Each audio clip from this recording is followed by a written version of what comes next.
Chapter 1. The Catch That Didn't Struggle.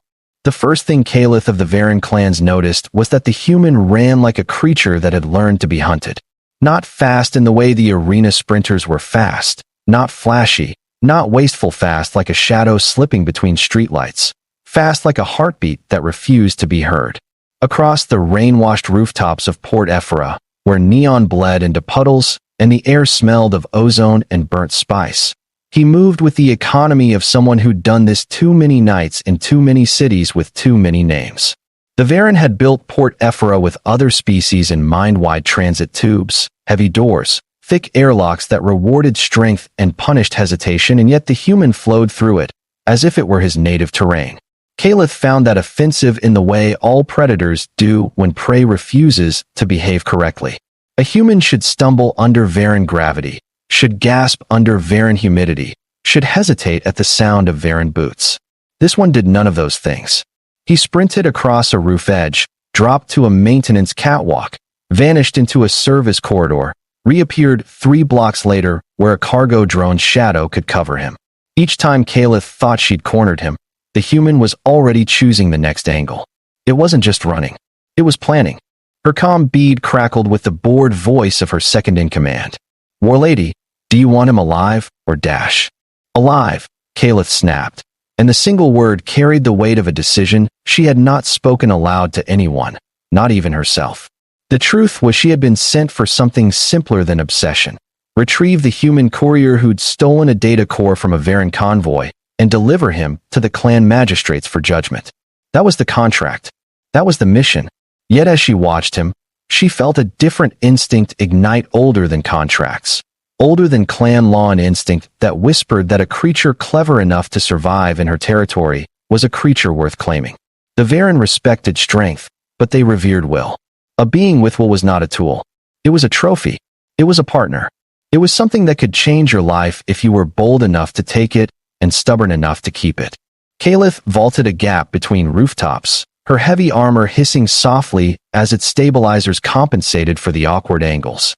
She wasn't slow. Varen warriors were engineered by a brutal world and an even more brutal culture, but she was honest about physics. The human had agility. She had inevitability. So she stopped trying to outrun him and began to shape the chase. With a flick of her wrist, she triggered a swarm of micro-drones from her belt, tiny winged specks that zipped into the alleyways below. They didn't attack. They didn't even glow. They simply watched, relayed movement patterns, mapped every exit that the human might use.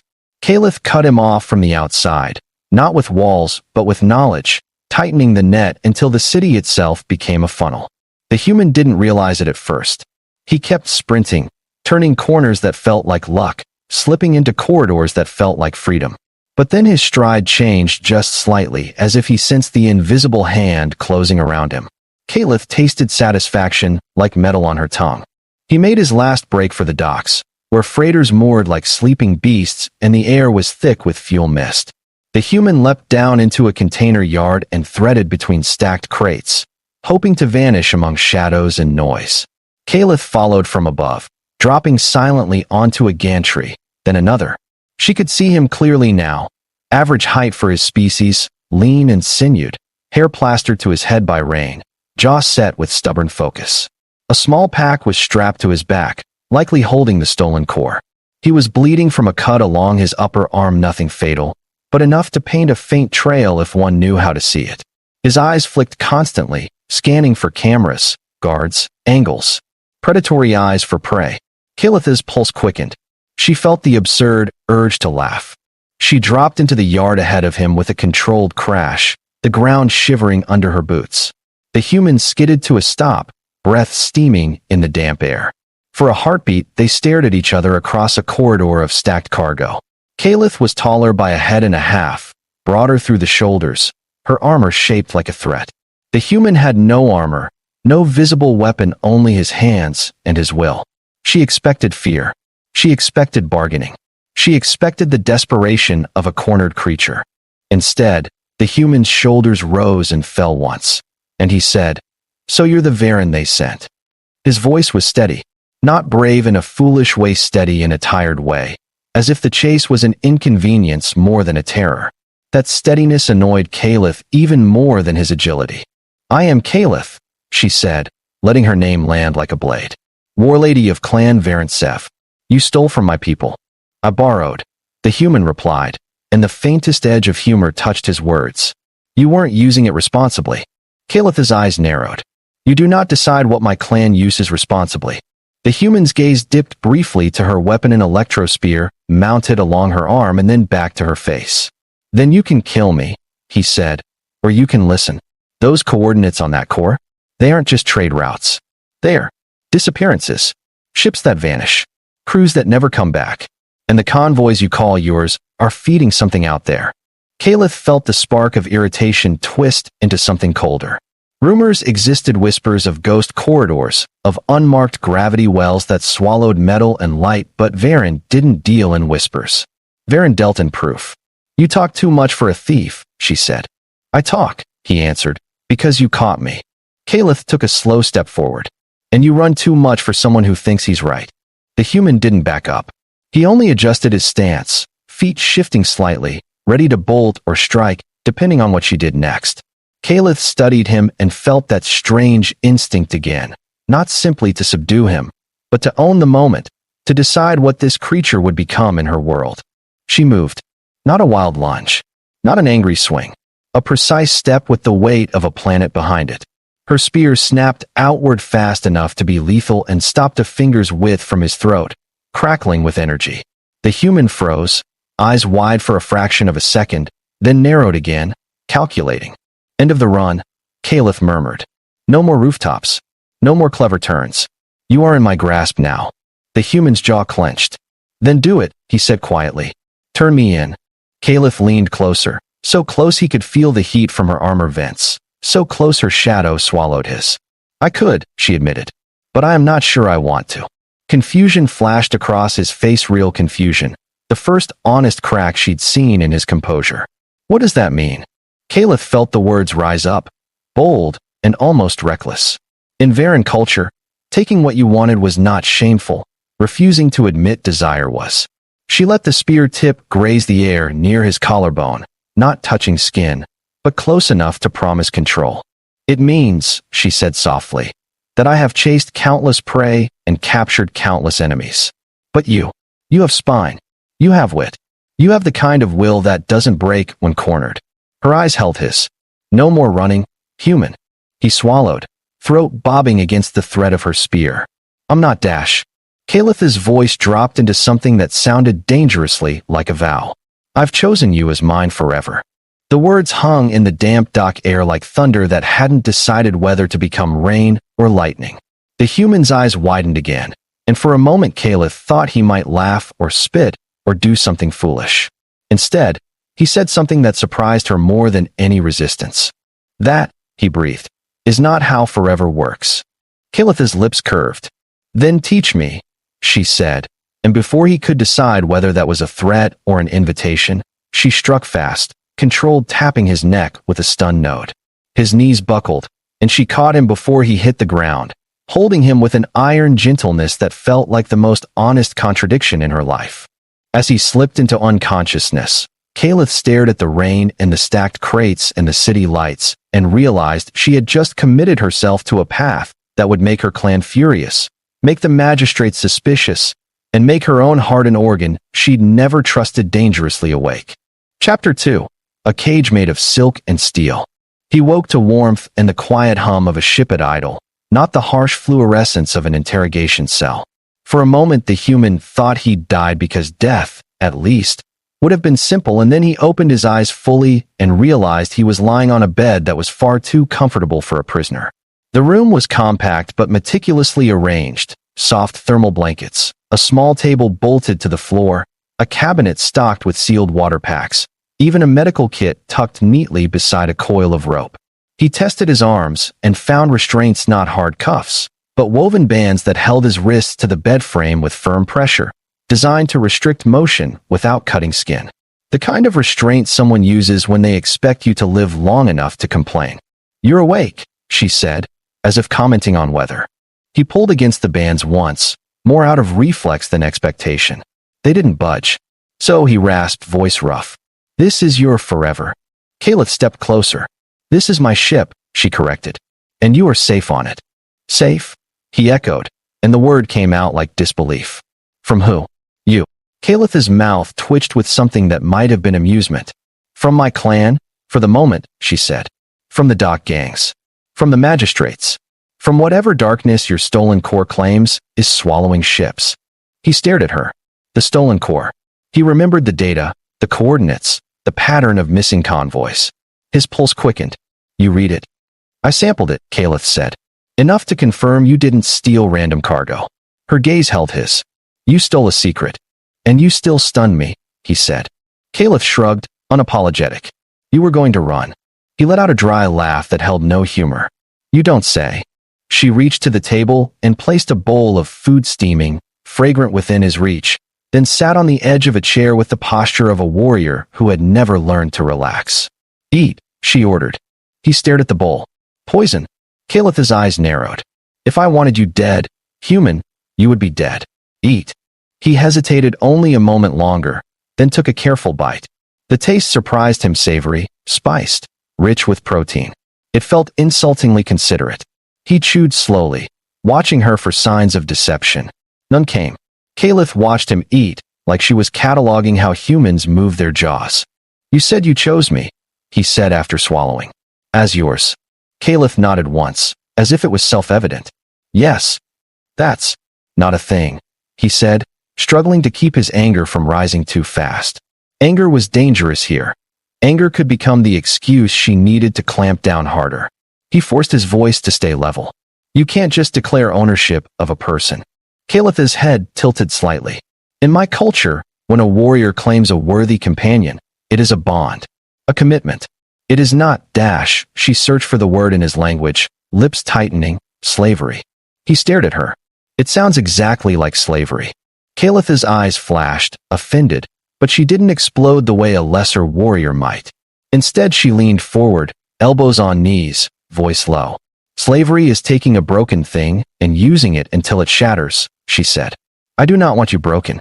I want you alive. I want you sharp. I want you beside me. And what if I don't want that? He asked. Calith's gaze didn't waver. Then you will argue, she said, and the blunt honesty of it made his breath catch. And I will listen. And we will decide what this bond becomes. He blinked. You're listening. Calith looked genuinely puzzled. Why would I claim someone whose voice I ignore? She asked. A silent companion is a decoration. I am not collecting ornaments. He didn't know what to do with that. He had expected cruelty. He had expected lust disguised as tradition. He had expected the simple brutality of a powerful being taking what she wanted. Instead, Calith's desire, because that's what it was, a desire sharpened into a vow, came with rules, with a strange sense of honor that made the situation more complicated, not less. He took another bite, thinking, my name is Dash. I know. Calith interrupted. Your ship registry from 3 systems ago listed you as Elias Rourke. Your forged travel token listed you as Sylve. Your dock gang contract listed you as Runner. She leaned in. Which one is true? He felt a chill. You did your homework. Calith's lips curved. I hunt thoroughly. He exhaled, then said, Elias. Calith repeated it like tasting it. Elias. Silence settled between them, filled by the ship's gentle hum. Outside the small cabin window, Port Ephra's lights drifted past like a field of artificial stars. Elias' mind raced through escape routes, negotiations, the probability of overpowering Herlo versus persuading her unknown. Calith stood. I will release your wrists, she said, if you promise not to attack me. Elias stared. And if I refuse? Then you remain restrained, she said simply. Not as punishment, as practicality. He considered it. The bands weren't painful. The room wasn't a torture cell. But restraint was restraint. Fine, he said. I won't attack. Calith moved closer and unfastened the woven bands with quick efficiency, then stepped back, giving him space. Elias sat up slowly, rotating his wrists, testing the freedom. Calith didn't pounce. She didn't loom. She watched. You said my core shows disappearances, Elias said. You believe me now? Calith's expression tightened. I believe the pattern, she said. And I believe someone profits from it. Her gaze sharpened. My clan's convoys are part of the pattern. Elias nodded. Then you know why I stole it. To expose it, Calith said. To survive it, Elias corrected. If the wrong people keep feeding shipments into that corridor, the thing out there, whatever it is, will grow. I've seen wreckage. I've heard distress calls that. Stop being voices and start being something else. His stomach tightened as old fear brushed his ribs. I wasn't stealing to get rich. I was stealing because if I didn't, no one would believe me. Calith's eyes narrowed. My magistrates would bury such talk, she said, voice low with anger. They would call it panic. They'd call it inconvenient, Elias said. Calith paced once, like a caged predator, then stopped in front of him. Then we go, she said. Elias blinked. Go where? Calith's voice hardened into command, but there was something else beneath it, excitement, purpose. To the corridor, she said. To the mouth of whatever is swallowing ships. We will see it with our own eyes. And then we will end it, or we will die trying. Elias stared at her, stunned by the sheer directness. You want to charge into a death zone because a thief told you a story? Calith's eyes gleamed. No, she said. I want to charge into a death zone because my clan is being bled by someone else's secret. And because you are not just a thief. She stepped closer, her presence filling the space again. You are mine now, Elias. Not as property dash, her voice sharpened, daring him to misunderstand, as chosen. If you die in that corridor, you die under my protection. If you live with my mark on your fate. Elias felt his pulse hammer. That's still not consent, he said, voice tight. Calith paused, and for the first time, uncertainty flickered behind her eyes, tiny, brief, like a crack in stone. Then tell me what consent looks like, she said quietly. Because in my world, choice is proven by struggle. But you speak of choice like it is spoken aloud. Elias swallowed. He had no idea how to teach a war lady to respect boundaries without getting himself killed. Yet the fact that she asked at all felt like an opening in a locked door. He took a slow breath. It looks like this, he said. You can want me. You can choose me. But you don't get to decide for me. If we go into that corridor together, it's because I decide to go. If I stay, you don't drag me. If you want a bond, you earn it by being someone I can trust, not someone I fear. Calith stared at him for a long moment. Then she nodded once, sharp and decisive. Very well, she said. You may choose. Elias blinked again, not believing how quickly she accepted it. Just like that. Calith's eyes narrowed with fierce pride. I do not claim weak things, she said. If your will is truly strong, then it will withstand my desire without breaking. I will not be the one to shatter it. Elias looked down at the bowl, then back up at her. His instincts still screamed danger. But another part of him, tired of running, tired of being hunted by faceless powers, recognized opportunity. Calith was dangerous, yes, but she was also a weapon aimed at the same darkness he feared. He set the bowl down and said, Fine. I choose to go. Calith's grin was brief, feral, almost victorious. Good, she said. Then eat. We leave at dawn cycle. And Elias realized, with a twist of dread and something he refused to name, that the chase had ended only because something bigger had begun. Chapter 3. Into the corridor where radios whisper prayers. The corridor didn't look like death from the outside. That was the first insult. Space around it was common, ordinary stretch of trade lane between two sparse systems, marked on civilian charts as safe passage, with only a mild gravitational anomaly noted by bored bureaucrats. But Elias had learned that danger rarely announced itself with screaming alarms. True danger wore normalcy like camouflage. As Calith's ship drifted toward the coordinates, the stars ahead seemed subtly wrong, like someone had smudged the black velvet of space with an invisible thumb. The NAV console stuttered. The ship's inertial sensors issued a quiet warning. Calith's bridge crew, 3 Varen warriors loyal to her, personally shifted in their harnesses, claws tapping metal in nervous rhythm. Elias stood beside Calith at the main display, strapped into a crash frame. He had expected her to keep him locked away, but she'd done something far more unsettling. She'd brought him onto the bridge, handed him a data pad, and told him to help. It wasn't trust yet. It was acknowledgement that he mattered. Any last doubts? Calith asked, eyes fixed on the growing distortion ahead. Always, Elias said, throat tight. But doubt doesn't change what's real. Calith made a sound like approval. Good, she said. Then we go in with eyes open. They crossed the boundary. At first nothing happened. Then the ship's lights dimmed, flickered, and stabilized. The comm panel crackled with static that sounded almost like distant breathing. Elias' skin prickled. Across the display, Ghost's signatures appeared, faint outlines of wrecks, dozens of them, drifting like bones in a cosmic tide.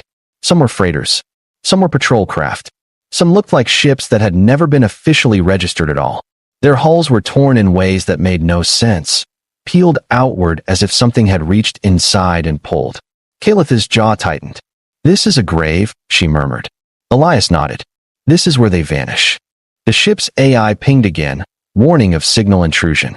Elias leaned toward the comm panel and listened, because he knew what came next. A voice, faint, broken, whispered through the static. "Got help. Please. We dash." It cut off, replaced by another voice, a different language, a different species, crying the same thing. Then another. Then another. A chorus of last moments braided into noise. Calith's crew stiffened, some making involuntary sounds of fear. "That's a replay," Elias said quickly, forcing logic into the terror. Recorded distress echoes trapped in the anomaly. "Not live." Calith's eyes flicked to him. "You say that like you're sure." Elias swallowed. "I'm not," he admitted. "But if it's live, then whatever is here is using them as bait." Calith's fingers tightened around the edge of her console. "Then it will learn," she said softly, "that bait can have teeth." They pushed deeper.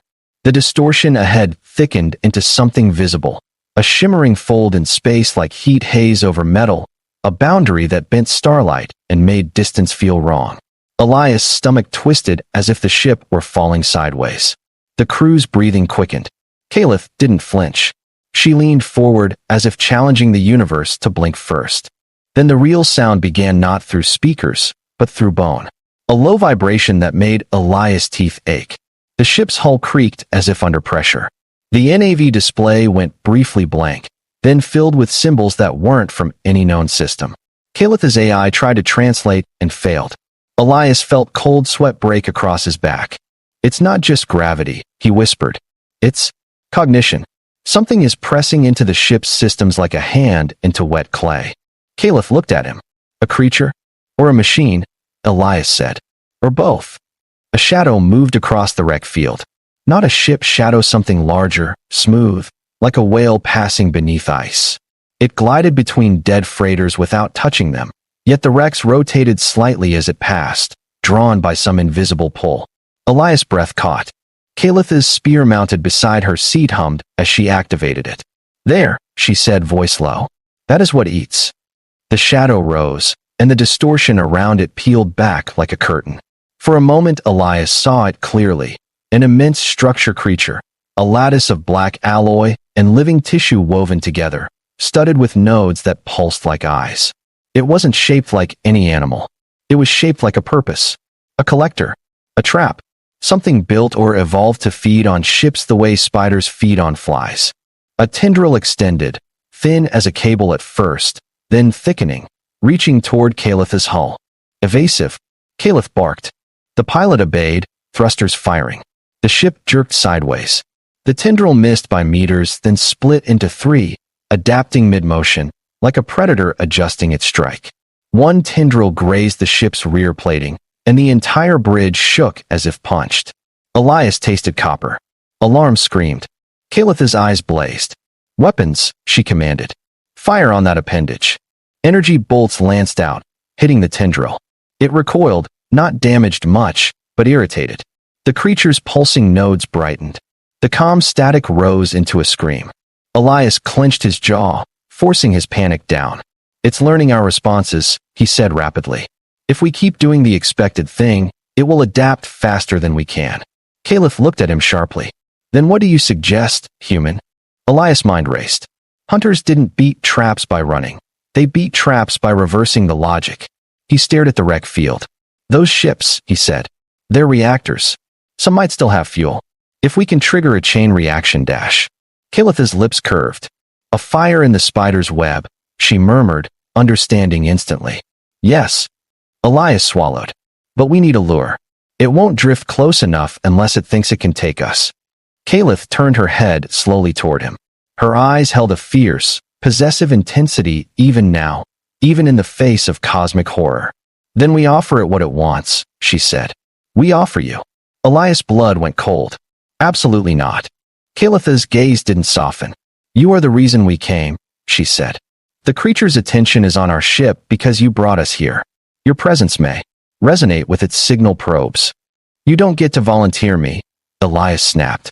Kalitha's jaw flexed. Then volunteer yourself, she challenged, and the audacity of it made him want to scream. You said you choose. Choose, Elias. The ship shuddered again as another tendril scraped along its underside. The crew shouted. Time collapsed. Elias realized that arguing about principle while the universe tried to eat them was a luxury. He forced a breath. Fine, he said. I choose. His eyes locked onto hers. But not the way you mean. Kalitha's expression tightened. Explain. Elias pointed to a damaged freighter drifting nearby. Its hull cracked open like a ribcage. We rig that ship, he said. We transfer a signal beacon, something that mimics our ship's signature. My signature, if that's what it cares about. We attach it to the freighter's reactor. Then we shove it right into the creature's path and run. Kalith stared at the freighter. Her mind moved fast. He could see it. A decoy, she said. A decoy, Elias confirmed. You can still have your lure, War Lady. Just not made of me. A beat of silence. Then Kalith nodded once. Accepted, she said, and the relief Elias felt was sharp enough to hurt. They executed the plan with brutal speed. Kalitha's crew launched a repair drone with a jury-rigged beacon built from their own transponder plus Elias' data tag copied from his comm implant. Elias watched the drone clamp the beacon onto the freighter's torn hull, then snake a cable into its reactor housing. Kalith herself took the controls for a moment, piloting their ship close enough that the drone could finish. Tendrils probed, snapping like whips, missing by meters as they danced around wreckage. The decoy freighter blinked alive for the first time in years, reactor sputtering, transponder screaming a false signature into the corridor. The creature's pulsing nodes flared bright. It turned toward the decoy like a predator turning toward a wounded animal. Now, Kalith roared. Thrusters fired. Their ship shoved the freighter forward, sending it drifting on a collision course. Elias' hands clenched around his harness. The creature surged, tendrils extending, wrapping around the freighter's hull. For a heartbeat, it looked like it had embraced its meal. Elias whispered, "Do it." Kalith slammed the detonator code. The freighter's reactor went critical. Light erupted white, violent, silent, and space folded like cloth in fire. The explosion tore through the creature's tendrils, shredding them into glowing fragments. The creature convulsed, its pulsing nodes flickering in chaotic patterns. The comm static turned into a sound that felt like rage. But it wasn't dead. It recoiled, damaged, yet still terrifyingly intact, and then it did something that made Elias' blood freeze. It reached not with tendrils, but with signal. The bridge screens flooded with the same alien symbols. The ship's AI screamed warnings about cognitive intrusion. Elias felt pressure behind his eyes like an invisible hand squeezing. Kalith grabbed his shoulder, steadying him. "Hold," she commanded, voice like steel. Elias forced himself to focus through the headache. "It's trying to lock onto the beacon pattern," he gasped. "It's trying to find me." Kalitha's grip tightened. "Then it will have to go through me," she said, and the ferocity of that vow was both comforting and terrifying. They punched the engines, fleeing the corridor as the creature screamed through static and bent space behind them. For a moment Elias thought it would follow. For a moment the stars seemed to warp in pursuit. Then, abruptly, the pressure eased. The ship burst out of the anomaly boundary, and normal space rushed back like air into drowning lungs. The comms went quiet. The crew sagged in their harnesses, shaking.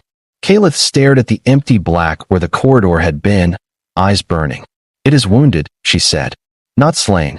Elias swallowed hard, sweat cooling on his skin. "Wounded is better than unchallenged," he said. Kalith turned toward him, and in her gaze Elias saw something new layered under possessive hunger, respect forged by shared survival. "You did not break," she said softly. Elias met her eyes, voice rough. "Neither did you." For a heartbeat the ship's quiet hum felt like a fragile piece. But Elias knew the truth. They had poked a cosmic predator and lived, and that meant someone somewhere would come asking questions. The magistrates, the clans, the hidden profiteers who'd been feeding ships into that corridor on purpose. The real hunt wasn't over. It had only changed targets. Chapter 4, Forever, rewritten in a language of choice. Port Ephra welcomed them back with the same neon glow and the same lies, but Elias felt the shift beneath it like a tremor under stone. News traveled fast in outlaw cities. A Varen warship had entered the ghost corridor and returned. Wreckage patterns had changed.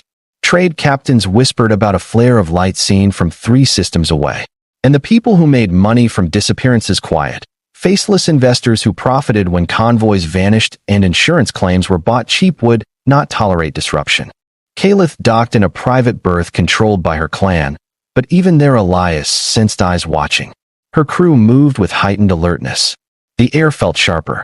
Kalith herself was restless, pacing like a predator who had tasted a more dangerous prey and couldn't pretend to be satisfied with smaller things. Elias stood in Kalith's cabin later, staring at the stolen core now displayed openly on her table beside a fresh data slate full of the corridor recordings. Proof. Real proof. Enough to topple careers, maybe even clans if anyone dared to believe it. Kalith entered without armor, carrying 2 cups of heated brew. She handed one to Elias. The gesture was simple, domestic, almost absurd after what they'd survived. Elias took it anyway. "We will take this to the magistrates," Kalith said, voice steady. Elias exhaled. "They'll bury it." Kalith's eyes narrowed. "Then we will make burying it expensive." Elias studied her. "By starting a clan war?" Kalith's mouth twitched.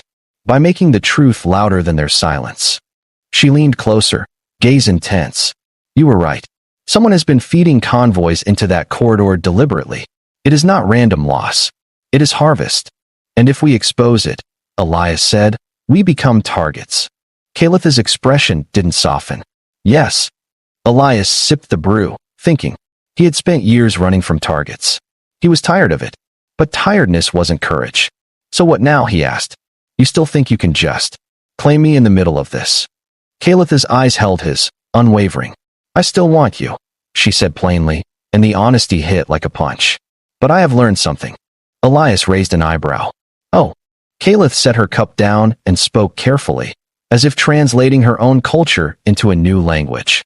"When I said mine forever, I meant I would protect you, keep you close, bind you to my path so you would not vanish into the chaos again," she said. "In Varen law, a chosen bond is a public vow. It means I take responsibility for your life." Her jaw tightened. "But you taught me that taking responsibility does not require taking your choice." Elias felt his throat tighten. He hadn't expected growth. He'd expected stubbornness. "So what are you saying?" he asked quietly. Kalith stepped closer, then shockingly stopped at a respectful distance, not looming, not pressing. Her posture was still powerful, still predatory, but controlled. "I am saying," she murmured, "that I still want forever. But I will not force it into your hands like a chain." She held out a small metal ring Varen crafted, etched with clan marks, used traditionally to formalize a bond. "This is not a collar," she said, voice firm. "This is a promise. If you accept it, you choose me openly, and my clan must acknowledge you as protected. If you refuse, I will still help you expose the corridor. I will still defend you because I have decided you matter. But I will not call you mine." Elias stared at the ring, heart pounding. The offer was dangerous in its own way. Accepting meant tying himself to her politics, her enemies, her reputation. Refusing meant staying free but vulnerable. He thought of the corridor's scream. He thought of the way Kalith's hand had steadied him when his skull felt like it would split. He thought of her fierce vow, "It will have to go through me," and how it hadn't sounded like ownership in that moment, but like devotion. He looked up at her. "You really mean that?" he asked. Kalith's eyes blazed with something that looked almost like fear of rejection, perhaps, a feeling she'd probably never admitted before. "Yes," she said. "And if you think my desire makes me weak, then know this. Giving you the power to refuse me is the hardest thing I have ever done." Elias let out a slow breath. His life had been full of people who wanted things from him: data, favors, leverage. Kalith wanted him, and that was terrifying. But she was also offering him a kind of safety he'd never had. Not the safety of hiding, but the safety of standing beside someone who would not let him be erased. Before he could answer, alarms sounded quiet at first, then urgent. A warning tone from the dock system. Kalith's calm bead crackled with her crew's voice. "War Lady unknown, craft approaching berth. Not on our registry." They're spoofing transponders. Kalitha's head snapped up, posture instantly war-ready. Elias' heart dropped. They found us, he murmured. Kalitha's eyes locked onto his. Stay behind me, she ordered. Elias shook his head, adrenaline sharpening him. No, he said. Not behind. Beside. Kalitha's lips parted slightly, surprise flickering, then a fierce grin flashed across her face. Then decide, she said, and she pressed the ring into his palm with urgency. Choose, Elias. Not because you must. Because you can. The dock lights flickered. A distant explosion rattled the hull. Voices shouted outside. The air filled with the metallic scent of overheated circuits. Whoever had come wasn't trying to negotiate. They were trying to erase the proof and anyone who carried it. Elias stared at the ring in his hand. In that split second, forever stopped being an abstract romantic threat and became a practical question. Who do you stand with when the door breaks? He closed his fingers around the ring. I choose you, he said, voice steady despite the chaos, and slipped the ring onto his finger. It fit perfectly, as if it had been measured in advance not by magic, but by intention. Kalitha's breath hitched. For a heartbeat, all her ferocity softened into something raw and bright. Then it hardened again into battle focus. She lifted her spear, armor plates sliding into place as she activated them, and her voice became a vow spoken not just to him but to the universe. Then you are Varen protected, she growled. And anyone who tries to take you will learn what it means to provoke my forever. They burst from the cabin into the corridor as the dock clamps released with emergency override, and the ship began to undock under fire. Elias grabbed the data slate with proof and strapped it to his chest. Kalith moved like a storm, issuing commands, firing controlled bursts to disable attackers without wasting motion. Elias didn't run. He didn't freeze. He moved with her, covering angles, using the environment the way he always had, but now his tactics weren't for escape. They were for holding ground. In the chaos of the docking bay, an enemy mercenary squad breached the airlock. Kalith met them head-on, spear crackling, armor taking hits that would have killed a lesser being. Elias ducked behind a crate, fired a salvaged pistol at a control panel, sealing a hatch and trapping two attackers in an empty bay. He heard Kalith laugh short, fierce because she recognized the same hunter logic in him. When their ship finally cleared the berth and shot into open space, Port Ephra's lights fell away beneath them like a broken necklace. Elias leaned against a bulkhead, breathing hard, ring heavy on his finger, proof heavy on his chest. Kalith approached, helmet off again, eyes burning with victory and something deeper. She touched the ring lightly, almost reverently. Forever, she said, voice softer now, not a command but a wonder. Elias met her gaze, exhaustion and adrenaline twisting into something honest. Forever, he agreed. But we define it together. Kalitha's smile was slow and dangerous and strangely gentle. Together, she echoed, as if tasting the word like a new kind of strength. Outside, the stars opened wide, indifferent and endless. Somewhere ahead, the ghost corridor waited wounded but not dead, and the ones profiting from it would come again with sharper knives. But this time Elias wasn't running alone. And Kalith Predator, War Lady, Reckless Heart had learned that the strongest claim isn't spoken over someone's life. It's earned beside them, in fire, again and again, until mine forever stops sounding like a cage and starts sounding like a home.